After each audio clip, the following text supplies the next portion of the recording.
The man is back. Kyle Newell, welcome back, buddy. Thanks for coming back.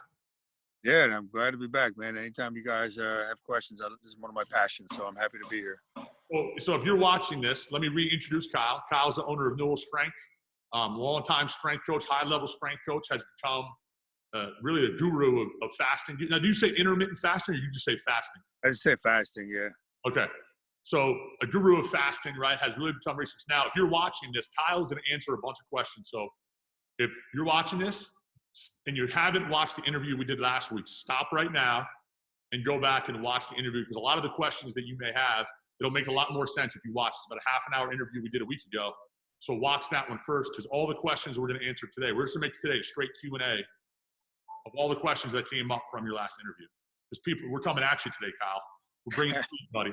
No, I think you brought up some awesome points, but obviously, it's a new thing for a lot of people, and people have questions. So I think, and a lot of questions are really good, and a lot of what I was wondering as well. So, and they're all fair questions. Sure. The first one I want to dive into, and it was a great question we got from one of my clients, Jeff, and he kind of said, look, he's been eating pretty clean, right, for a long time. He's lost a lot of weight with it, and really at Gabriele Fitness for a long time, we focused, like we talked about last time, we focused on good nutrients and eating really well, good food, and kind of spacing it out throughout the day. So having breakfast, having healthy snacks, and not really following a fasting or having windows of that. So should someone stop doing that and start fasting? What are the benefits of eating really well versus fasting? Can you dive into that a little bit? Sure. Well, the benefits, ideally you want to be fasting and eating really, nutritious foods together. If weight loss is your only goal and you had success doing that, then you could stay with that. But that's, to me, if you look at the iceberg, the weight loss is really the tip of the iceberg. There's so many health benefits that you will not get when you're eating multiple times a day. You're going to have more inflammation. You're going to develop more insulin resistance, even if it is good food, because every time you eat, you got to produce insulin. You're not going to get the autophagy, which is basically when your body goes through and eats up damaged parts of cells. That only happens in the absence of calories for an extended period of time. You're not going to get the spike in growth hormone. You're not going to get the spike in luteinizing hormones. So you might get the weight loss, but you're not going to get a lot of the other stuff. Okay, so and I think that's what happens a lot of times. People hear, oh, fasting's a new thing.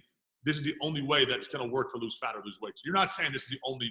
There's a ton of other methods that pretty much every diet works if you do it right for the right person, right? So so you're saying this is not the only way to get it done? In my opinion, long term, from what I've seen, it is the only way. Why is that? Because most people, when they think of a diet, right, they're going to play the calorie game. They're going to cut calories, and if they're eating 4 or 5 times a day, it's not sustainable. So I look at habits. The more complex something is, the less likely they can stick with it over the long term. Diets, if you go down that road, remember last time we talked about it, 2 different pathways have a very, very, very high failure rate. Like 99% of people that start, they might lose. And when I do seminars, I say, okay, who's done a diet? Hands go. Who's it worked for? If a hand goes up, I say, okay, so how much did you lose? 20 pounds. Did you keep it off? No, it didn't work then. Anybody can lose and gain. So in my opinion, that's why I've gone all in on this. For 99% of the people, it's the only thing that's going to work long term. Some sort of fasting. I'm not saying they got to do the longer fasting, but some sort of fasting, eating less often. So you would start, and you do this with your clients, you start people out, you don't even talk about the type of food they're eating at first, right? So you don't want to make it too complex. You just say eat in this window before you even talk. Now obviously you recommend eating more nutritious and nutrient-dense food to start. But at first, if someone just wants to start with something, don't even worry about what you're eating, right? Yeah, the first concern is get the timing down right.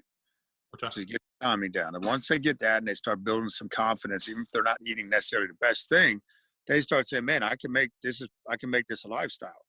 I can make it a lifestyle. So it's kind of, the old Poliquin thing. Don't start taking stuff away from them right away as far as what they're eating. Gotcha. All right, so another question that came up kind of on that same road is muscle building. So if someone's goal is to pack on lean muscle mass, right? Obviously, the old conventional wisdom is you got to hit your protein goal, and you got to make sure, right, you're in a calorie surplus to build muscle. There's a lot of different theories. And then the old bodybuilder, you're a bodybuilder, got to eat 6 times a day, got to eat 7 times a day, got to keep feeding the machine. So can you build muscle mass? Can you build lean muscle mass doing this? Certainly, yeah. And the main equation, the main part of it for building muscle is the calories. Take out even the macronutrient, but it's the calories, and you got to be more insulin sensitive to build muscle. So the old way with bodybuilding, and a lot of that came from thinking they were speeding their metabolism. They would equate, okay, I'm getting hungry more often, so my metabolism's going up, and that's completely false. So you got to look at calories, and then you got to look at being more insulin sensitive. Now, of course, the training is the main stimulus. A lot of guys I talk to, they're not training hard enough to gain a serious amount of muscle, so it doesn't matter what the hell they're doing. So we have to address that first, right? But if they are training and they're training progressively with more intensity, then you can certainly build muscle on fasting. If you can't get enough food in that one meal, if that's what the protocol they're doing, then you might do a 20-hour fast. So you might do for somebody, the college athletes, we might do a 16-hour fast.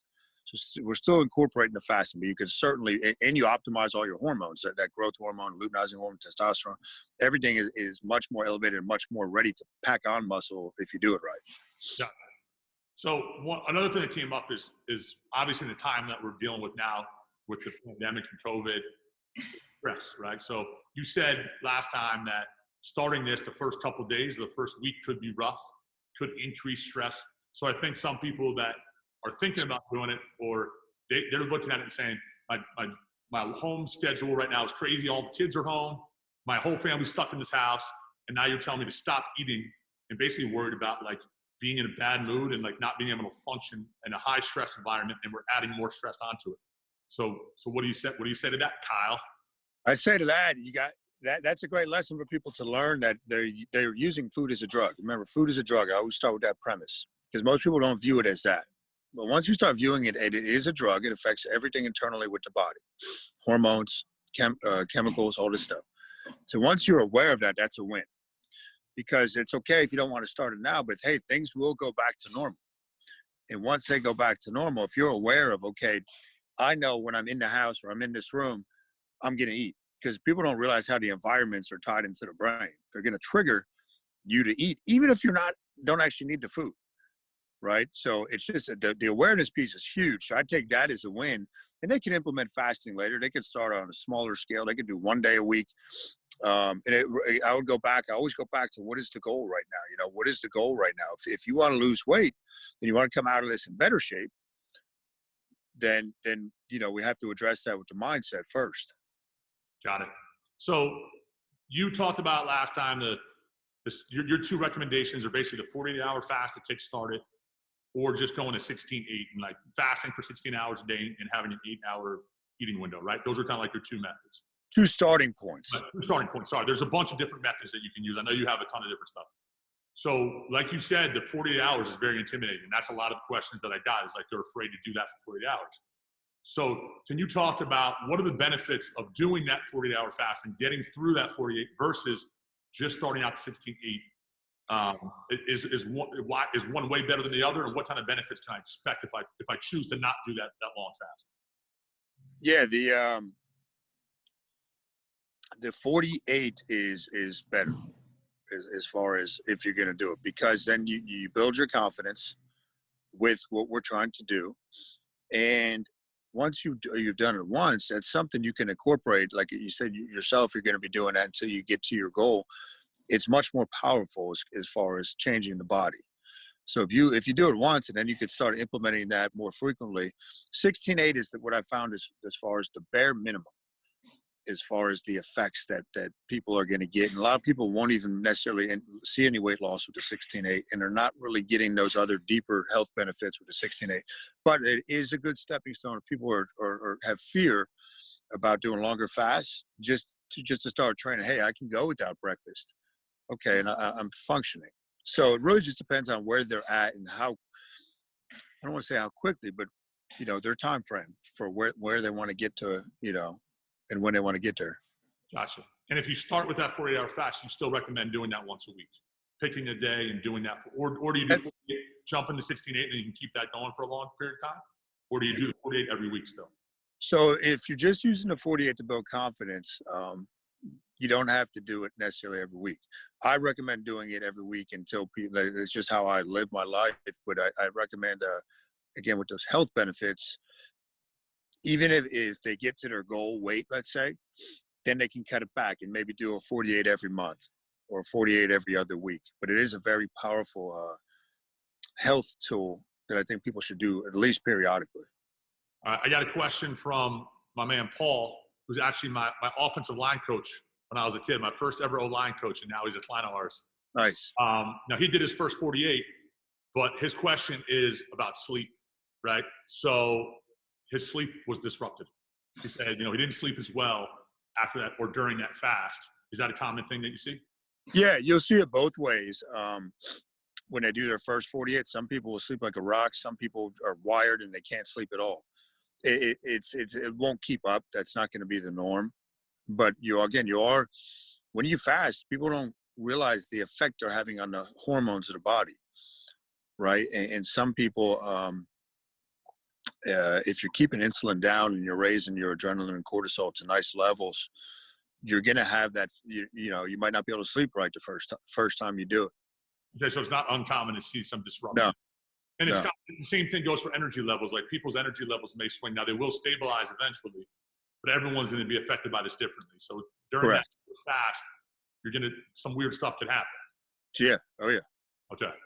All right. Big question we got from multiple people.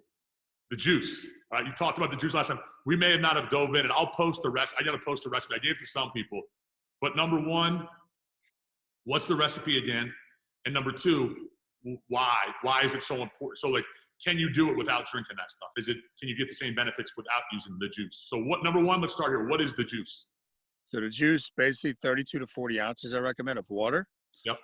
To put, the starting point I use is half a teaspoon, not a tablespoon, half a teaspoon of sea salt, like colored sea salt, something called low salt. And that's just a brand. You can find other ones, but that's basically potassium chloride. It'll say it on the back. And then you also have baking soda, which is sodium bicarbonate. So your main electrolytes are sodium and potassium. That's the biggest bulk of your basal metabolic rate, right? So even if you're not fasting, I recommend people to do this now. So metabolism and energy. Now, when you're fasting, most people are very deficient in sodium because they've been led to believe low sodium, low salt, blood pressure stuff. So they're already deficient in that. Now, if you fast and you're not putting anything in, right, a lot of people, they'll kind of have a crash with their energy and their performance because they're not putting much in. They're still using it up and they're urinating it out. So if you're going to do longer fasting, it's a must. Even if you're not, that's what I recommend just because what you're going to get with energy-wise. Sodium chloride, right? So salt is a precursor for digestive enzyme hydrochloric acid. It helps with digestion, helps with brain function. Okay, reduces inflammation, makes you more insulin sensitive. So there's so many benefits, even if you're not fasting, to doing that. And I certainly recommend, if people are going to do a 48 and they're doing the juice and they have an energy, they feel like they're off, it's usually up here. It's got nothing to do with they're not getting the nutrients. Those are the main, nutrients that we really want. How many of those? So I get a 40-ounce bottle. I put my half a teaspoon of those three. So let's just real quick review. So some kind of sea salt, right? So you told me pink Himalayan sea salt or one of those fancier salts. You don't want to use table salt, right? You want to have a sea salt. You want to have a no salt or potassium chloride, right? Yep. Baking soda. So a half a teaspoon of each of those three in 32 to 48 ounces. Now, how many of those should I drink during the day or during? I like to have at least two, I recommend. Okay. Two's good for most people. You could do more if you need. Yeah, but that's what I would start with. A big question that came up, multiple people, can they add lemon or lime? A lot of people have said during fasting to add some citrus juice to that. That's fine. Yeah, typically find it. That's fine. And I think I mentioned last time, but if you get the runs or you get diarrhea with the juice, cut back on the dose to a quarter teaspoon until you adjust, and then you can up it. A lot of people's systems might be sensitive. It's not terrible or anything, but it is something that happens. Water follows sodium. So most people, that'll go away though. That'll go away. All right. And so in adding that little bit of lime or lemon for flavor is not going to throw off or ruin it. So on that same train, a lot of people were asking about other beverages. So you said black coffee is good, the juice, regular water. Now flavored seltzer water or just bubbly water. Anything that's a low calorie or there's a lot of 0 calorie drinks out there now, diet soda and things like that. Is that something you recommend or is okay during the fast? I try to stay away from it Okay. because really just trying to substitute something. And it's, if you're going to do it, I like to at least start out the first couple of weeks without any added sweeteners in that fasting period. And start out strict. Now, as they progress and if they get the hang of it, and they want to put some stevia in their coffee or something like that, that's usually fine. Diet stuff, not a big fan of as far as what it does to the body. And there's varying debates on these sweeteners, whether they're going to spike insulin or not. So for the most part, I try to stay away from them. Okay, so another question here is that this person read that fasting is technically eating less than 50 calories. So having some calories during that fast, is that totally going to throw you off? Or like, I used to say, and I'd come across that too. It was 120 calories a thing I'd come across years ago. And then basically any calories is going to negate those deeper health benefits. okay. So you ain't getting it. If you put a calorie in, you're not getting that autophagy, which is one of the main health benefits. So to me, it's either, now again, it depends what your goal is. Right. Depends what your goal is. But if they're looking for those deeper health benefits, then no. Then no calories is the best. Correct. All right. So another one is about, you talked about last time, if you're doing that shit. So I do my 48, I'm doing the 16-8 consistently. How do I space those meals out? So in that 8-hour window, can I just eat the whole time? Should I have a meal every hour? Like, is it like, just people want to get a little more technical? Like what yeah. I for most people, there's no reason for most human beings to eat more than twice a day. So if they're doing a 16-8, I usually like to eat, let's say it's around noon and around 8 o'clock at night. But it's definitely not eating the whole time. Most people, there's zero reason for them to eat more than twice a day. Okay. So 2 times a day during the window is your best bet. Just make sure you're getting nutritious food and keeping your calories. Correct. And not really worry about the amount of food as long as you're eating healthy food. Like you even told me, so I did my 48-hour fast. Thursday's my day I don't eat, right? But you even said like rice and potatoes and things that are grown from the ground. It's okay to have a little bit of carbs during that time. Oh, yeah. Majority of what I eat and what I have clients eat at our place is carbs. It's stuff that grew from the ground. Okay. Again, the concern came up about, and I think we addressed it a little bit last time, but like more early morning workouts, right? Or multiple workouts a day. And I'm asking you multiple questions at the same time, but I'm going to keep firing at. I'm coming at you today, Kyle. But also had a question about like endurance training. Because commonly, like when you're talking about going out for long runs or doing like, long bike rides and stuff like that, you want to have meals right before or like right after. So would you recommend something well, let's start with number one. Let's say I work out at 5 in the morning and I'm used to eating right before that. Is that going to affect my workout or how am I going to feel doing that? The first time it might affect it if you're used to that. And that's where you can go for a walk that very first day or whatever. But once you adjust to it, it should have zero effect. If there's gut in your stomach, that means there's either less digestion going on, which should be going on if you're eating, or there's less blood going out to the limbs. But if you're in that stress, fight or flight response when you're working out, digestion is going to be impaired. So you really want to work out on an empty gut. And if the salt's there, that'll increase endurance dramatically, whether it's in the gym with the weights or outside. You have to adjust. If you're used to getting your this external source of glucose constantly, then there's going to be a little bit of an adjustment period. But as far as what I've seen, it's pretty quick when you adjust to that. And that's pretty common with most diets, right? Like if someone goes on a low carb diet or a high protein diet, like their workouts are going to, whatever it is, however they adjust their nutrition, their workouts are going to feel funky the first couple of times because your energy systems are shifting, right? So it's just like anything else. Correct. So what about someone who's like an endurance? So if you drive around, I'm sure it's the same out by you out in Hillsborough, but there's people like Lance Armstrong is everywhere. So people are going out for 2 or 3 hour bike rides or long. So people that are doing more endurance-based training, still all good? Like you still going to be fine? Yeah. One of the guys that's doing our current challenge with the Panda diet is an ultra guy. I mean, he does long distance with everything and he's been crushing it. And that's something you got to play around with as far as when to time your run. Are you going to do it? Do you want to get more fat adaptive, for lack of a better term, like being able to, turn that switch and use your body fat storage? Because you can go forever just using your body fat storage if your body's efficient at that. And most people, you'd have to look at what they're doing the rest of the week as far as, are they getting, restocking those glycogen stores, getting good carbohydrates. But they should be fine.